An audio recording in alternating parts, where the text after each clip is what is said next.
आणि आज पहिल्या टप्प्याचं पहिलं मतदान होतंय आणि या मतदानाचं विश्लेषण करण्यासाठी मान्यवर आपल्या स्टुडिओत आहेत। सर्वप्रथम स्वागत कांता नलावडे भाजपच्या प्रवक्ते आहेत, विजय चोरमारे ज्येष्ठ पत्रकार आहेत आपल्यासोबत, त्याचप्रमाणे अरुण सावंत काँग्रेसचे प्रवक्ते आहेत आणि महेश तपासे राष्ट्रवादी काँग्रेसचे प्रवक्ते आहेत। या सगळ्यांशी आपण बोलणार आहोत। सुरुवातीला मी चोरमारे सर यांच्याकडे जातोय। चोरमारे सर, पहिल्या टप्प्याची निवडणूक, गडकरींसारखं एक मोठं नाव, हाय प्रोफाईल नाव, लढत हाय प्रोफाईल कशा होतात आणि हा मतदारसंघ सुरुवातीचा आहे राज्यासाठी, या टप्प्यावर आपण कसं बघता? विदर्भातले जे काही 7 मतदारसंघात होतात, गेल्या 2014च्या तुलनेत बघितलं तर 7 ठिकाणी भारतीय जनता पक्ष शिवसेना युतीचे उमेदवार विजयी झाले होते। त्यानंतर मधल्या काळात भंडारामध्ये झालेल्या पोटनिवडणुकीत जी जागा भारतीय जनता पक्षाकडे होती ती पुन्हा आघाडीने आपल्याकडे घेतली होती। म्हणजे आताच्या घडीला तिथं 6-1 अशी परिस्थिती आहे। असं असताना आता या 7ही ठिकाणी पुन्हा एकदा काँग्रेस राष्ट्रवादी आघाडी आणि भारतीय जनता पक्ष शिवसेना युती यांच्यात लढत होते। तिथं पुन्हा वंचित बहुजन आघाडी आणि बहुजन समाज पक्ष असे हे वेगळे कोण आहेत। शिवाय यवतमाळसारख्या ठिकाणी एक तगडा अपक्ष उमेदवार आहे। हे सगळं असं चित्र बघितल्यानंतर एक गोष्ट लक्षात येते की निवडणुकीच्या आधी, निवडणूक जाहीर होण्याच्या आधी संपूर्णपणे हे एकतर्फी चित्र वाटत असताना भारतीय जनता पक्ष शिवसेना युतीच्या बाजूने एकतर्फी वारा आहे आणि तिथं काँग्रेस उभी राहू शकत नाही असं वाटत असताना आज आपण मतदानाच्या दिवशी बघतो ती परिस्थिती अशी आहे की 7ही ठिकाणी इथं एकदम निवडणूक अटीतटीच्या होत आहेत। म्हणजे ज्या नागपूरच्या संदर्भात 3 आठवड्यापूर्वी असं म्हटलं जायचं की नागपूरची निवडणूक ही अत्यंत एकतर्फी आहे, तिथं काही होणार म्हणजे तिथं म्हणजे काय आव्हानच नाही गडकरींना। पण आज ज्यावेळी परिस्थिती बघतो तेव्हा तिथं काँग्रेसनं नाना पटोलेंसारखा एक लढवय्या उमेदवार दिला आणि एकूण चित्र बदललं, ती जागा काँग्रेसनं स्पर्धेत आणली। तेच आपण चंद्रपूर सारख्या ठिकाणी बघतो, तिथं सुद्धा केंद्रीय गृहराज्यमंत्री हंसराज अहिर, तिथं त्या खूप असं एकतर्फी असं वाटत असताना त्यावेळी उमेदवार बनवून बाळू धानोरकर यांच्यासारखा एक उमेदवार त्याने दिला आणि ती जागा रेसमध्ये आणली। अशा प्रत्येक ठिकाणी विदर्भातलं पहिल्या टप्प्यातलं चित्र बघितलं तर हे काँग्रेस राष्ट्रवादी आघाडीच्यासाठी खूप सकारात्मक आणि त्यांना खूप ऊर्जा देणार असं चित्र आहे असं मला वाटतं। अर्थात निकालातून काय या निकालाच्या गोष्टीत आपण अर्थात लोकांच्या ज्या भावना आहेत त्या पोहोचवतो। कांताताईंकडे येतो। कांताताई, काल सगळे चौकीदार एकमेकांच्या उरावर बसले होते, आज काय चौकीदार म्हणतायत सगळे? खरं म्हणजे त्या विषयावर न बोलणं चांगलं। अडचणीचा विषय आहे की त्यांचे आपापसातले मतभेद, ऐन वेळेला त्या स्मिता वाघांचं तिकीट कापलं गेलं, त्यांचा अंतर्गत किंवा त्या मतदारसंघातले त्यांची आपापसातली भांडणं, आणि ती खरं म्हणजे अशा प्रकारे चव्हाट्यावर यायला नको होतं। म्हणजे हे जे शोभिवंत नाहीये, म्हणजे अशा पद्धतीने जे राजकीय लोकप्रतिनिधी असतात त्यांनी अशा प्रकारे समाजाच्या समोर म्हणजे आपला जो राग अशा पद्धतीने व्यक्त करणं, म्हणजे मुद्द्यावर येणं, हे म्हणजे बरोबर नाही। हे म्हणजे मला सुद्धा म्हणजे आवडलेलं नाही। त्यांना वरून कानपिचक्या मिळालेल्या आहेत। नाही, थोडक्यात आजचं वातावरण विदर्भाचं तुमच्या नजरेत काय? अगदी थोडक्यात मला नाही, विदर्भातलं वातावरण तुम्हाला सांगते की तुम्ही जर पाहिलं तर माझ्या दृष्टीने की माणिकराव ठाकरे आहेत माजी अध्यक्ष काँग्रेसचे, म्हणजे त्यांचा मतदारसंघ असेल। चंद्रपूर आणि नागपूर, म्हणजे हे जर आपण मतदारसंघ घेतले तर चंद्रपूरचे आमचे हंसराज अहिर आणि आमचे नितीन गडकरी हे दोघेही केंद्रीय मंत्री आहेत। पण ह्या दोघांची पण काम करण्याची जर पद्धत तुम्ही पाहिली तर ते पक्षभेद वगैरे काही मानत नाहीत। म्हणजे कोणीही त्यांच्या जवळ जावं, त्या प्रत्येकाचं ते काम करणं, त्यांचं आवभगत म्हणजे दिल्लीमध्ये असो किंवा तिथे असो, आणि ते इतर भानगडींमध्ये पडत नाहीत। आपलं काम भलं आणि आपण बरं। आणि त्याचबरोबर सभागृहामध्ये सुद्धा त्यांचा जर का तुम्ही परफॉर्मन्स पाहिला तर ह्या दोघांचाही अतिउत्तम आहे। आणि त्यामुळे तिथे कितीही कोणीही तगडा उमेदवार जरी तुम्ही समाधानकारी का? मी समाधान नक्कीच। अर्थात हे समाधानकारक आहे, पण काँग्रेस राष्ट्रवादीची भूमिका काय आहे, काँग्रेस राष्ट्रवादीच्या नेत्यांना काय वाटतंय, त्यांच्या प्रवक्त्यांना काय वाटतंय, त्यांच्याबद्दलही जाणून घेणार आहोत। पण वेळ झाली एका छोट्याशा ब्रेकची। पाहत राहा TV9 मराठी।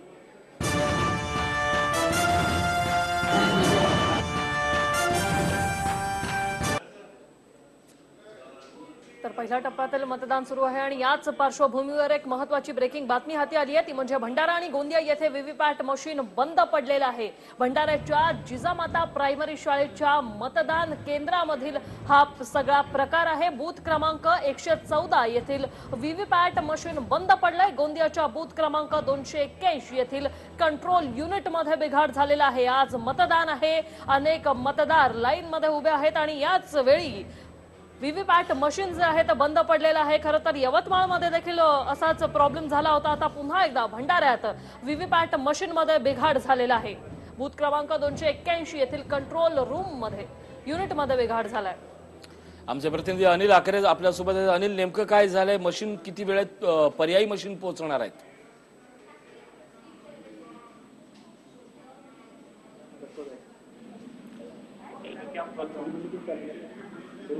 अनिल, माझा आवाज ऐकू येतोय? मशीन पोहोचल्या आहेत का? काय नेमकं परिस्थिती घडली आहे?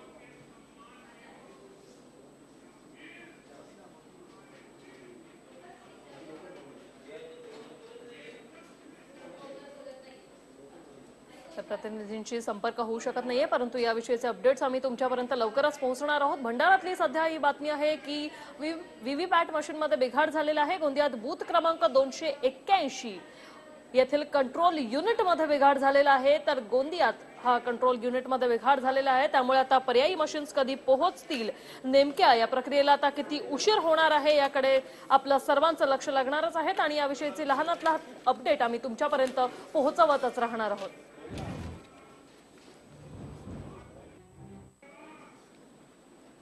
तर चंद्रपूर लोकसभा मतदारसंघात 20 तृतीयपंथी आहेत आणि त्यांनीही आज आपला मतदानाचा हक्क जो आहे तो बजावलेला आहे आणि त्यांच्याशी बातचीत केली आमचे प्रतिनिधी निलेश डहाट यांनी, ती ऐकूया।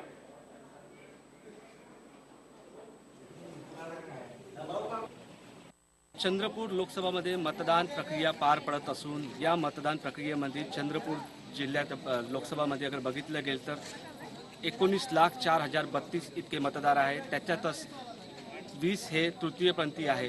आपल्यासोबत हे तृतीयपंथी आहे ज्यांनी मतदानाचा हक्क बजावला आहे। आपण त्यांच्याशी जाणून घेऊ। तुम्ही आज घराच्या बाहेर निघून आपला मतदानाचा हक्क बजावला आहे, काय सांगा? ॲक्च्युली आम्ही सगळे इथे किन्नर लोक आलेले आहे। आम्ही तृतीयपंथी आणि आम्हाला खूप आनंद होत आहे की आम्हाला या समाजामध्ये पहिली गोष्ट या समाजाने आम्हाला ॲक्सेप्ट करावं हे आमची हे होती, परंतु आम्हाला समाजाने ॲक्सेप्ट केलेलं आहे। त्यासाठी मी सगळ्यांना धन्यवाद मानतोय आणि मीडिया खास करून त्यांना पण धन्यवाद करतोय की कारण की जेणेकरून आम्हाला सगळ्यांसमोर म्हणजे लोकांना समजलं पाहिजे की बा आम्ही पण किन्नर, आम्ही पण समाजाचे घटक आहोत आणि इथे वोट करण्यासाठी आम्ही सगळे इथे उपस्थित आलेलो आहोत। लोकांना काय संदेश द्या? लोकांना हे संदेश द्यायचा आहे आम्हाला की कारण की आज ज्यांचा तुमचा हक्क आहे की तुम्हाला या देशामध्ये कोणता व्यक्ती कसा निवडावा यासाठी आम्हाला पण एक हक्क आहे की कोणता व्यक्ती कसा निवडावा आपल्यासाठी, आपल्या देशासाठी। तर त्यासाठी आम्ही सगळे इथे एकत्रित आलेले आहोत। वोट करने के बाद आज जब आपने वोटिंग किया तो आपको वीवीपैट मशीन में आपने जिसको वोट किया वो दिखा होगा, कैसा लगा? उसका क्या पारदर्शिता थी? बहुत अच्छा लगा हमें वोट डाल के अभी, पर अभी हम चाहते हैं कि जो भी और जीत के आए चंद्रपुर से हमारे तरफ ध्यान करे। हम भी एक चंद्रपुर के नागरिक है, इस तरह हमारे तरफ ध्यान करे कि हमारे तरफ भी करे, कुछ भी हमारे लिए जो भी बनता है वो करे हमारे लिए। हम भी बहुत चंद्रपुर में रह रहे, इतना है। तर हे आहे या चंद्रपूरच्या तृतीयपंथी यांची संख्या आहे 20ची आहे आणि त्यांनी आपल्या मतदानाचा हक्क बजावला आहे। त्यांचे हेच बोलणं आहे की आम्हालाही एक मतदानाचा हक्क मिळाला, त्यामुळे त्यांना एक आनंद दिसून येत आहे। निलेश डहाट, TV9 मराठी, चंद्रपूर। आणखीन काही अपडेट एका छोट्याशा ब्रेक नंतर पाहत राहा TV9 मराठी।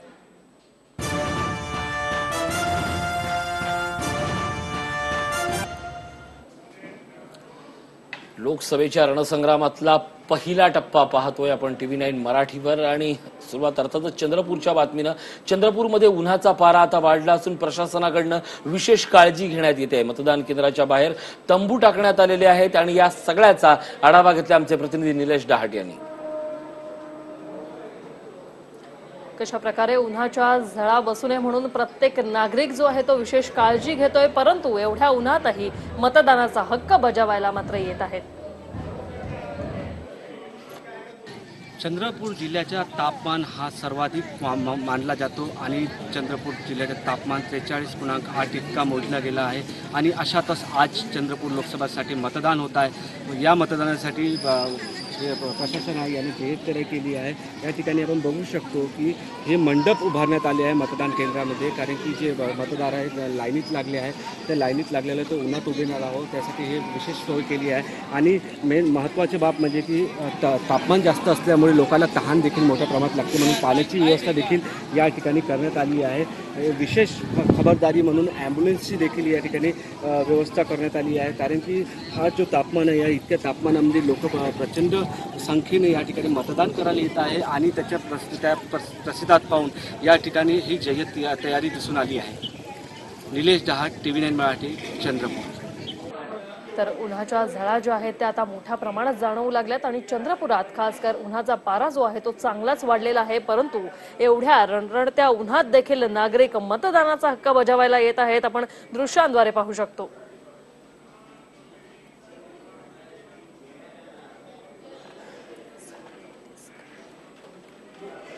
तर आपल्यासोबत अनेक मान्यवर देखील उपस्थित आहेत।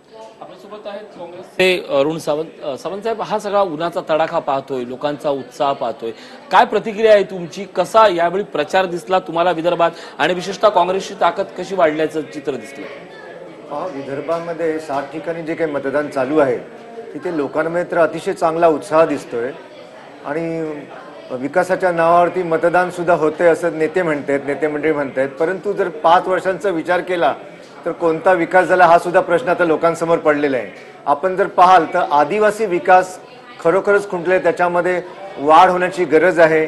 अनेक रोजगार निर्मिती या विभागामध्ये होण्याची गरज आहे, ती झाली नाहीये। पाणी टंचाईचा हा प्रश्न फार तिथे कठीण झालेला आहे, कारण आज विदर्भ म्हटला की उन्हाच्या झळी कशात देते लोक सोचतात आणि तरी सुद्धा मतदान करताना आपल्याला दिसतं ही अतिशय चांगली गोष्ट आहे। लोकांचं याबद्दल मी अगदी स्तुतीच करेन, त्यांना शाबासकी देईन की अशा रणरणत्या उन्हात सुद्धा आज ते स्वतःचा हक्क बजावण्याकरता मतदानाकरता बाहेर पडलेले आहेत आणि नक्कीच मतदार योग्य तो निर्णय घेतील आणि विकासाच्या नावावरती विकास व्हावा, जो विकास खुंटला होता तो व्हावा म्हणून ते योग्य पक्षाला मतदान करतील असं माझा अंदाज आहे। नक्कीच नक्कीच। मी तपासे साहेबांकडे आलो। तपासे, राष्ट्रवादी काँग्रेसनं प्रचंड यंत्रणा राबवली आहे, पण साधारण विदर्भाकडे दुर्लक्ष झाल्याचं चित्र होते एखाद दुसरी सभा सोडली तर। पण काय म्हणतोय आघाडीच्या दृष्टीनं तुमच्या नजरेतनं विदर्भाचा प्रचार कसा होता? प्रचार फक्त विदर्भच नव्हे तर पूर्ण देशामध्ये आजच्या दिवशी मला वाटतं 91 मतदारसंघामध्ये निवडणूक आहे आणि पहिल्या लोकसभेपासून ते 16व्या लोकसभेपर्यंत जनतेला भारताच्या काय मिळालं आणि तिने काय गमावलं हे जनतेला पूर्णपणे माहीत आहे। आता मगाशी नागपूरचा आपण पाहत होतो, तिकडचे एक उमेदवार म्हणाले की बेरोजगारी दूर करण्याच्या संदर्भात आम्ही मोठ्या प्रमाणामध्ये काम करतोय, परंतु ह्याच सरकारमधले एक संघटना आहे त्याला नॅशनल स्टॅटिस्टिकल सॅम्पल ऑर्गनायझेशन म्हणतात आणि त्यांनी मध्यंतरी एक अहवाल प्रसिद्ध केला ज्याच्यामध्ये असं नमूद केलं की 40 वर्षांमध्ये नव्हे तर एवढा मोठा उच्चांक बेरोजगारीने ह्या देशामध्ये गाठलेला आहे किंवा 19 मे पर्यंत होणारी जी निवडणूक आहे त्याच्यामध्ये जनता निश्चितपणे देशाचा विकास, आपल्या राज्याचा विकास ह्या सगळ्या गोष्टी मध्यनजरेत ठेवून अधिकाधिक जो चांगला पक्ष आहे ह्या भारताची सर्व धर्म निरपेक्षता सांभाळणारा जो पक्ष आहे त्याच्या बाजूने उभे राहील असा माझा विश्वास आहे। नक्कीच। आता नीलमताईकडे जातो। नीलमताई, यवतमाळ, वाशिम आहे, रामटेक आहे आणि युतीचं संपूर्ण विदर्भ आहे, कसा चालला होता प्रचार? काय आहेत आज भावना?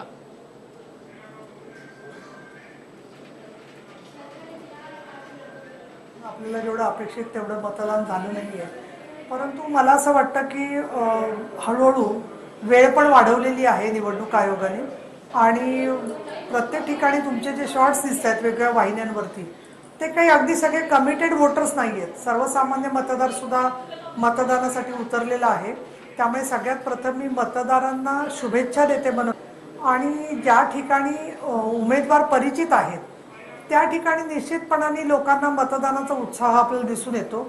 परंतु ऊन त्याच्यानंतर आज प्राब म्हणून जी संस्था आहे, चंद्रकांत भुजबळ म्हणून आहेत सामाजिक कार्यकर्ते, त्यांनी कशामुळे मतदानाच्या टक्केवारीवर परिणाम होतो त्याची आकडेवारी मला वाटतं सकाळपासून तुमच्याकडे आली नसेल, तर त्याच्यात त्यांनी म्हटलेलं आहे की स्थलांतर मतदारांचं होतं त्यावेळेला आपलं नाव यादीत आहे की नाही याच्या काळजीमुळे बऱ्याच वेळेला मतदार निघायला उशीर करतात। दुसरं कारण आहे दिव्यांग लोक जे आहेत किंवा ज्यांना मतदान केंद्रांपर्यंत पोहोचताना अडचणी आहेत असे 2% मतदार आपल्याला सफर झालेले दिसतात. निवडणूक आयोगाने सांगितलं की आम्ही मतदान केंद्रापासून त्यांची व्यवस्था केली आहे, पण त्यांनी दुर्गम भागामध्ये जिथे मतदान केंद्र दूर आहेत तिथे कसं चालायचं आणि कसं यायचं. आता एक ट्विटरवर फोटो आलाय, शेवटचं मतदान आहे त्या व्यक्तीचं उचलून त्या मतदार बांधवाला आणलेलं आहे, कारण एका पाया अधू आहे आणि एका पायाला गँग्रीन झालेला आहे. त्याच्या खेरीज सुट्टी आहे मतदानाची म्हणून रजा घेऊन सरळ फिरायला किंवा लग्न कार्याला जाणारे सुद्धा लोक काही वेळेला दिसून येतात. बाळासाहेब ठाकरे यांचं अपेक्षा होती की मतदान सक्तीचं करावं आणि त्याच्यामुळे सक्ती जरी झाली नाही तरी आपण मानसिकदृष्ट्या बांधिलकी ठेवून मोठ्या प्रमाणात मतदानाला उतरलं पाहिजे असं मी मनपूर्वक आवाहन करते. नक्की हेच आवाहन महत्वाचं आहे आणि केवळ निलमताईंनीच नाही तर प्रत्येक प्रवक्त्यानं प्रत्येक पक्षाच्या नेत्यांकडनं हेच आवाहन अपेक्षित आहे की या तुम्हाला आवडत्या व्यक्तीला मतदान करा, पण मतदान करा. चोरमारे सर तुमच्याकडे येतो. यंदा कुठली लाट दिसत नाहीये, झुळूक दिसत नाही, त्यामुळे हा तडाखा जास्त दिसतोय का उन्हाचा? लहान कर नक्कीच चोरमारे साहेब. खरं तर विदर्भाच्या बाबतीत असं म्हटलं जातं की विदर्भात 2च ऋतू असतात, एक उन्हाळा आणि दुसरा कडक उन्हाळा. तर तो आत्ता एप्रिल मे हा कडक उन्हाळा सुरू आहे. अर्थात विदर्भवासियांना हे सवयीचं असल्यामुळं त्याचं म्हणजे हे सवयीचं आहे. पण तरीसुद्धा एक गोष्ट आहे की सकाळच्या टप्प्यात मतदान होईल तिथं दुपारी आपल्याला परिणाम दिसेल आणि जे निवडणूक आयोगानं वेळ वाढवलेली आहे 1 तासाची संध्याकाळची, त्यावेळेत ही मतदानात आपल्याला चांगली आकडेवारी दिसेल. आणि लाट नसली तरी एक लाट ही 2 गोष्टींची असते.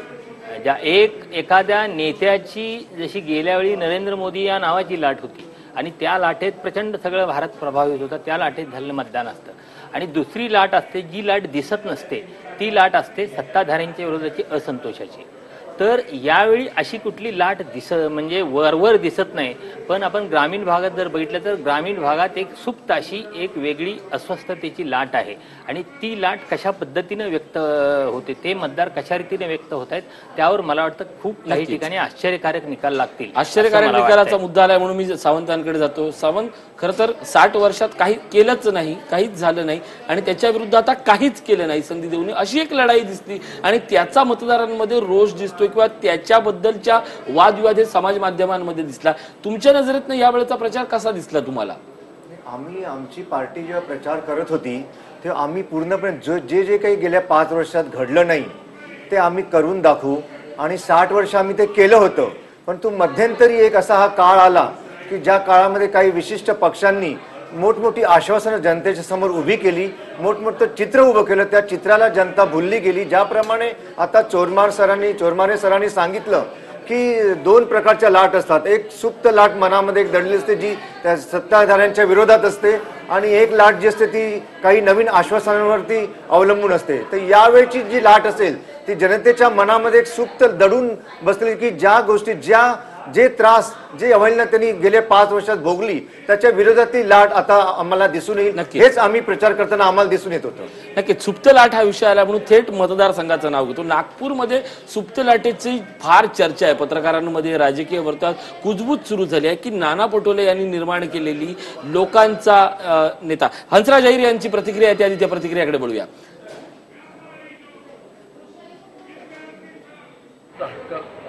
मी मतदान केलं आहे. माझी दोन्ही मुलं माझ्यासोबत आहेत आणि सगळ्यांनी मी मतदान केलं. मतदानाचा हक्क सगळ्यांनी वापर करा, मतदान करायला पाहिजे ही विनंती आपल्या माध्यमातून मी देशातीलच नव्हे, माझ्या मतदारसंघातीलच नव्हे देशातील जनतेला विनंती करतो.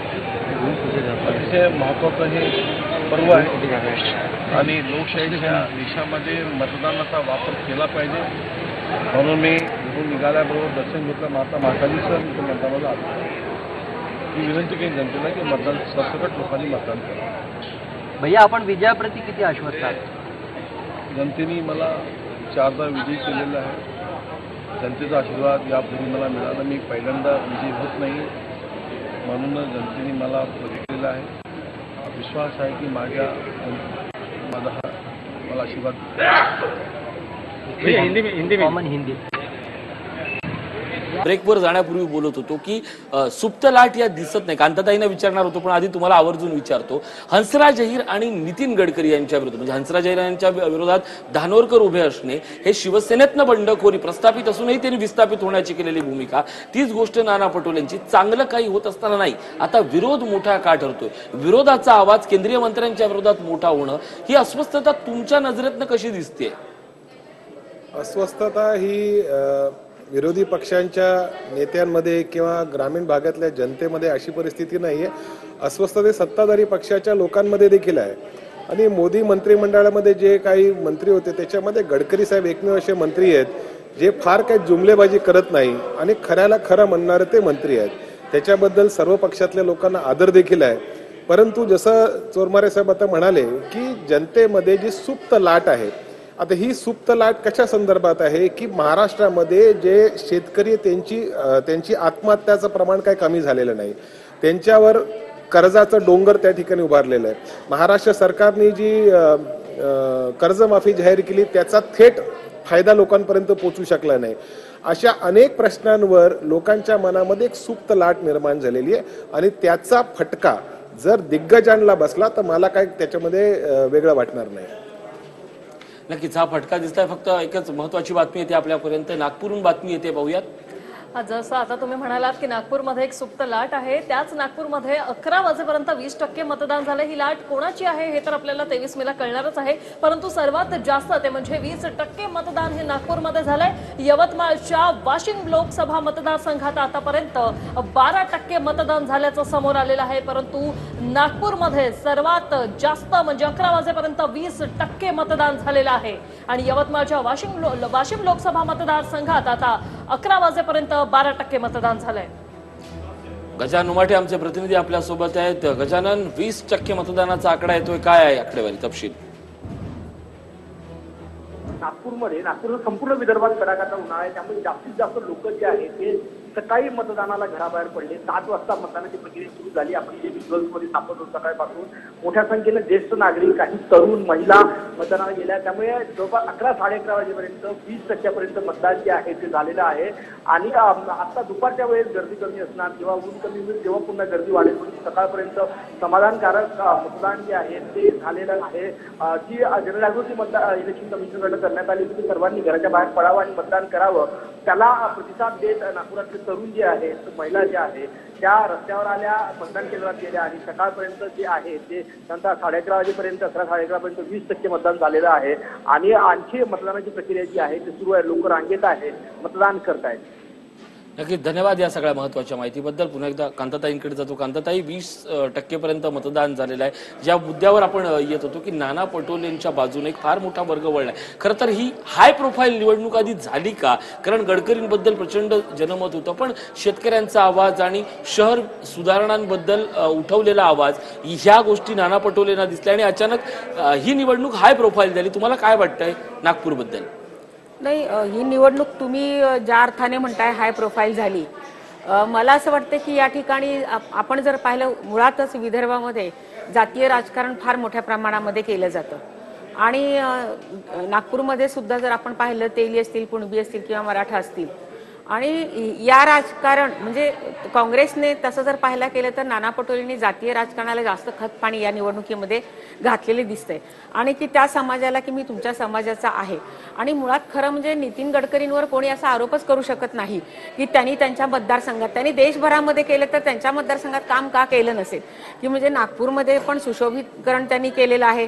आणि आपण जर पाहिलं तर जवळजवळ 20,000 किलोमीटर म्हणजे रस्ते पूर्ण देशभरामध्ये, किंवा ओव्हरब्रिजेस असतील किंवा नदीची म्हणजे साफसफाई असेल, अशुद्ध पाण्यापासून शुद्ध पाणी तयार करणं किंवा त्याचा रिवापर करणं, म्हणजे अनेक गोष्टी. आणि नितीन गडकरी असे आहेत की अशक्य गोष्ट जी असेल म्हणजे ती शक्य करण्याची ताकद त्या माणसामध्ये आहे आणि सर्वसमावेशक तो नेता आहे. म्हणजे त्यांना कुठलाही या पक्षाचा तो कार्यकर्ता आहे किंवा याचं काम मी करायचं नाही अशी त्यांची वृत्ती नाही.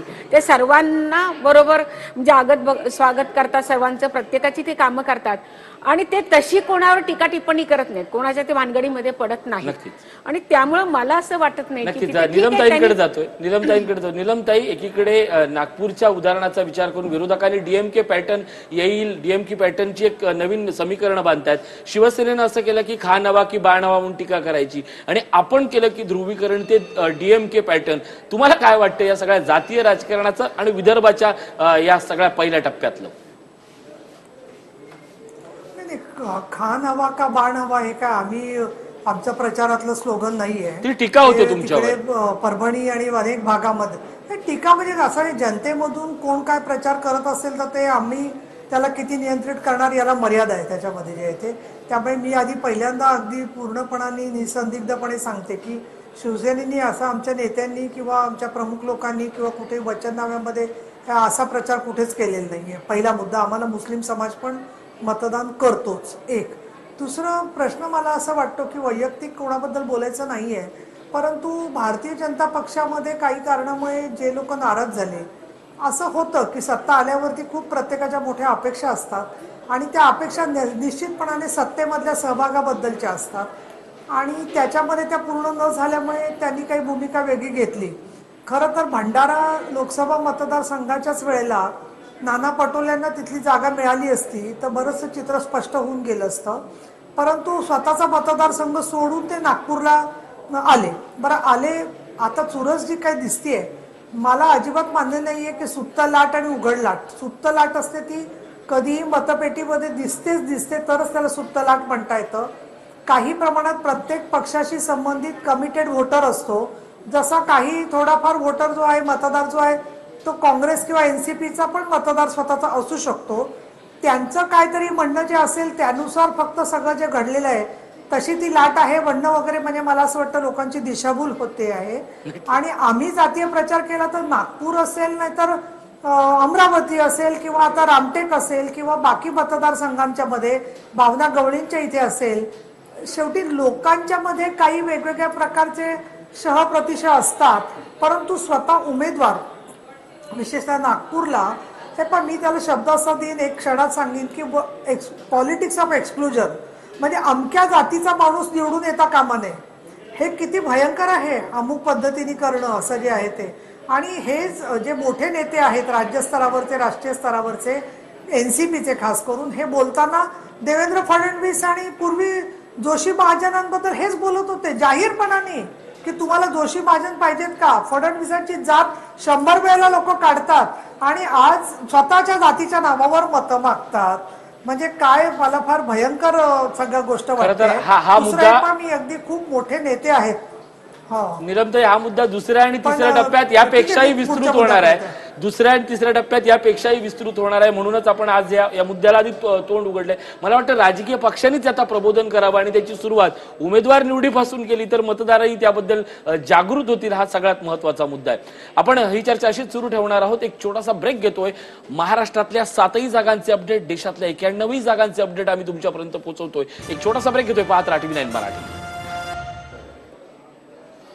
एकूणच 7 मतदारसंघ राज्यातले आणि देशातले 91 मतदारसंघाचं आता मतदान सुरू आहे आणि त्याची सगळी अपडेट आपण पोहोचतोय. प्रफुल्ल पटेल यांनी काही वेळापूर्वी आपला मतदानाचा हक्क बजावला. प्रफुल्ल पटेल यांनी आपल्या संपूर्ण कुटुंबासह मतदानाचा हक्क बजावलेला आहे. काही वेळापूर्वीच भंडारा गोंदिया मतदारसंघामध्ये प्रफुल्ल पटेल राष्ट्रवादीचे नेते यांनी आपला मतदानाचा हक्क बजावलेला आहे.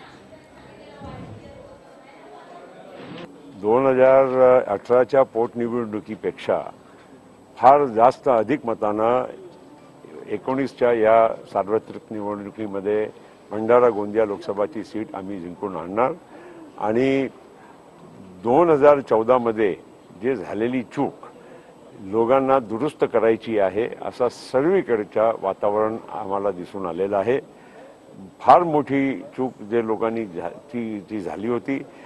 शेतकरी, गोरगरीब, युवक सगळे आज वर्गचे लोक नाराज आहेत. तर लोकसभेच्या पहिल्या टप्प्यातील मतदान आज पार पडत आहे आणि राज्यात 7 ठिकाणी आज मतदान जे आहे ते पार पडत आहे आणि त्यात गडचिरोलीमध्ये आत्मसमर्पण केलेल्या नक्षलवाद्यांनीही मतदानाचा हक्क बजावलेला आहे आणि त्यांनी सुद्धा मतदान केलेलं आहे। खरं तर ही खूप चांगली गोष्ट आहे असंच म्हणावं लागेल की आत्मसमर्पण केलेले नक्षलवादी त्यांनी देखील एक सजग नागरिक व्हायचा हक्क जो आहे तो बजावला गेलेला आहे।